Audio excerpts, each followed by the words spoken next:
बिस्मिल्लाहिर्रहमानिर्रहीम। अस्सलाम वालेकुम रहमतुल्लाह। तमाम साथी जो गुज़िश्ता 3-4 दिन से सूरत हाल है उस पे बाखबर होने के ख्वाहिशमंद भी हैं और फ़ोन मैसेजेस वग़ैरह मुसलसल आ रहे हैं साथियों के, क्योंकि अपने साथियों के हवाले से फ़िक्रमंदी है उन्हें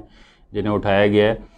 तो वाक़या ये है कि हफ्ते और इतवार की दरमियानी शब जो है सलमान अहमद साहब जो एलडीस यूथ फोर्स कराची के जनरल सेक्रेटरी हैं उनको उठाया गया उनके घर से, और उसी टाइम में तकरीबन, क्योंकि उसके थोड़ी देर बाद मुझे उनकी हकीम ज़ुबैर अब्बासी साहब की अहलिया का फ़ोन आया जो मरकज़ी जमीयत एलडीस कराची के नायब नाज़िम हैं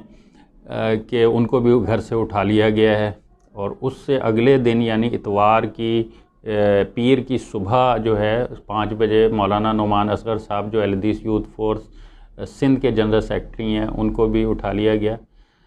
तो सूरत हाल ऐसा लग रहा था कि जैसे क्रैक डाउन हो रहा है मरकज़ी जमीयत और उसकी ज़ेली तंजीम एलडीस यूथ फोर्स के ख़िलाफ़, क्योंकि गुज़िश्ता आप देख रहे हैं कि सिंध में बड़ी भरपूर किस्म की सरगर्मियाँ और दिफ़ाए सहाबा के हवाले से और हुर्मत रसूल के हवाले से चल रही थी। तो बहरहाल सूरत हाल अब वाज़ेह हो चुकी है। तीनों साथियों की FIR पहले से कटी हुई थी और वो FIR में जो जुर्म लिखा गया है वो इंतहाई मुज़ाहका ख़ेज़ है,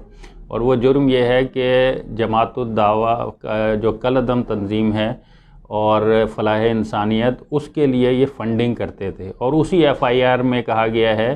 कि जो ये लग रहा है कि ये पैसा जो है जो ये फ़ंडिंग की गई है ये दहशतगर्दी में इस्तेमाल होगा। गोया कि जमातुद दावा उनके नज़दीक एक दहशतगर्द तंजीम है, फलाह इंसानियत दहशतगर्द तंजीम है।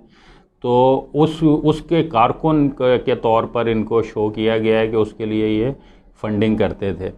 तो बहरहाल ये बहुत सारे सवालात इस हवाले से पैदा हो रहे हैं। हम ज़ाहिर है इस हमारे जो अकाबरीन हैं वो भी इस सिलसिले में इदारों के साथ बातचीत कर रहे हैं कि ये ऐसा कैसे हो रहा है कि अल्हम्दुलिल्लाह हमारी एजेंसियां, हमारे इदारे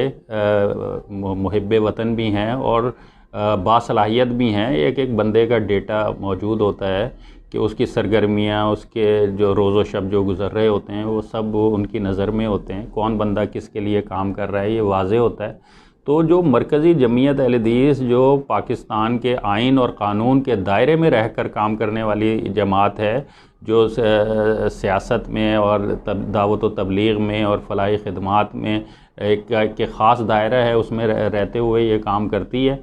तो उसके कारकुनों को एक ऐसी तंजीम से जोड़ देना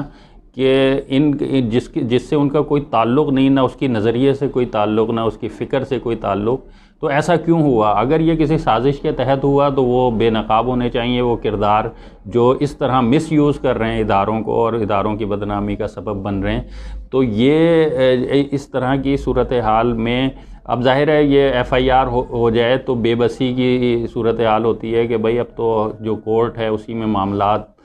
हल होंगे, लेकिन ये सब कुछ हो कैसे गया इस पर सोचने की ज़रूरत है। बहरहाल हम लोग जो है अब ये ज़ाहिर अदालती प्रोसेस है और उसमें हमें अपनी अदालतों पर भी एतबार है, एतमाद है, लेकिन ये इस बात पे बहरहाल एक हमारी दिल से आह भी निकल रही है और तमाम साथी ही इस पर बहुत ही दिल बर्दाश्ता हो रहे हैं कि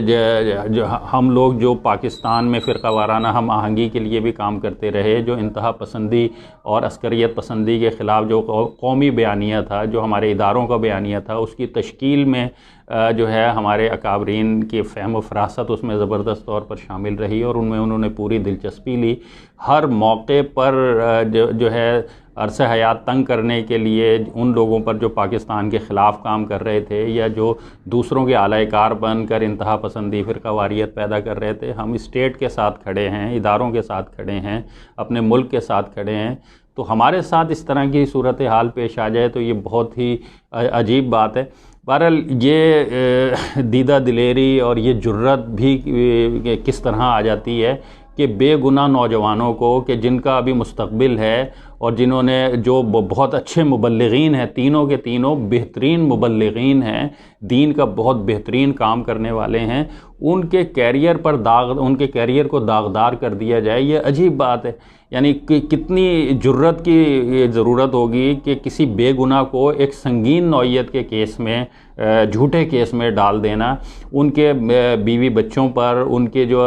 वालदैन हैं उन पर, और उनके जो बहन भाई हैं उन पर, और उनका जो घराना है, उनका जो ख़ानदान है, उनके दिलों पर क्या गुजर रही होती है जब उनके बच्चों को जो है ना घर से उठा के एक मुजरिम की तरह ले जाया जा रहा होता है, जबकि और उसका स्टेटस मुजरिम का बना दिया जाता है। तो बहरहाल ये बहुत सोचने की ज़रूरत है। हमने अदालती प्रोसेस भी चलाना है, और साथ ही अपने हमारे जो इस तरह की सूरत हाल में जहाँ जहाँ भी अपनी बात की जा सकती है वो करने की ज़रूरत है। और तमाम साथी भी अपनी दुआएं भी इन लोगों के लिए भी और इनके घरानों के लिए भी जारी रखें, और जो कुछ भी इस सिलसिले में मजम्मत का किरदार हो सकता है वो भी अदा करते रहें, और जहाँ जहाँ तक बात पहुँचाई जा सकती है इस जुल्म की, वो कहानी पहुँचाई जा सकती है वो भी पहुँचाते रहें। व आखिर दावाना अनिल हम्दुलिल्लाहि रब्बिल आलमीन।